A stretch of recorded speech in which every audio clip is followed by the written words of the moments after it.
அம்மா இங்க ஆரும் இல்லையா? யாரு? അല്ല ആര്? ഇവിടെ ഒന്നും വേണ്ട, പൊക്കോ. ഇവിടെ ആരും ഇല്ല. அப்ப நீங்க யாரு? ഞാൻ എന്താ വീട്ടിലെ ആളുതാ. പക്ഷെ അമ്മ ഇവിടെ ഇല്ല, പോയിട്ട് പിന്നെ വാ. உங்க மூஞ்சி பார்த்தாலே பாக்கியமான மாதிரி தெரியுது. പെണ്ണുമ്പളെ വീട്ടിൽ കയറിയത് പോക്കരത്തരം പറയരുത് കേട്ടാ. അതല്ല സാർ, உங்களுக்கு பெரிய பாக்கியம் கிடைக்க போகுது. கோடி கோடி பைசா வர போகுது சார். அது பற்றி நான் சொன்னேன். കോടിയാ? நிஜமா சார், உங்க கையை காட்டுங்க. പറിക്കോ, എത്ര വേണേലും പറിക്കോ. എനിക്കൊരു വലിയ വിശ്വാസമൊന്നുമില്ല. കാശ് കിട്ടിയേ പോകും. உங்களுக்கு வேற ஜோலி ஒன்றும் இல்லையா? കണ്ടിട്ട് എന്ത് തോന്നുന്നു? உங்களுக்கு பெருசா பாக்கியம் வர போகுது. அம்பானி மாதிரி வளர்ந்துடுவாங்க. அப்படியா? പൈസക്കാരനാ? ബാക്കി കൂടെ சொல்லுங்க.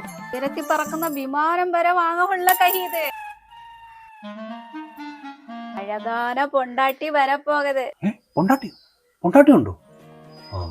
താജ്മഹൽ മാതിരി വീടും കിടക്കും. താജ്മഹലൊന്നും വേണ്ട, ഞങ്ങൾ വിമാനത്തിൽ കിടന്നോളാം. ബാക്കി പറ. நீங்க கை ரொம்ப பவர்ஃபுல். ലോട്ടറി കൂടെ അടിച്ചിടും. നെക്സ്റ്റ് ബമ്പർ ഉങ്ങളുടെ താൻ സാർ. ബമ്പർ ഉള്ളതിനാണ് ഈ പറയുന്നത്. ഞാൻ ബമ്പർ എടുത്തില്ലല്ലോ ഈശ്വര. സത്യം തന്നെ സാർ. ഞാനെന്നാ പോകട്ടെ സാർ. സാർ കൈനീട്ടം തരുമ്പോ സാർ. കൈനീട്ടം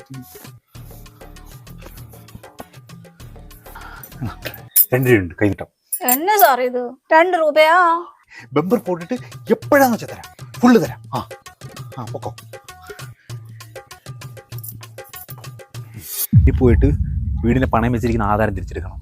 പിന്നെ ഒരു കാറ് ബുക്ക് ചെയ്യണം. പൊണ്ടാട്ടിയൊക്കെ വരുന്നല്ലേ, പിന്നെ എവിടെയെങ്കിലും പോയി. അഴകാന പൊണ്ടാട്ടി വരപ്പോകത്. സാർക്ക് എന്ത് ജോലി ഇருக்கு?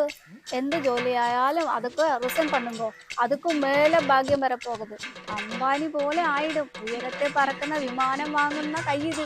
നെക്സ്റ്റ് ബമ്പർ പൂങ്കൾ കിട്ടുതാൻ സാർ.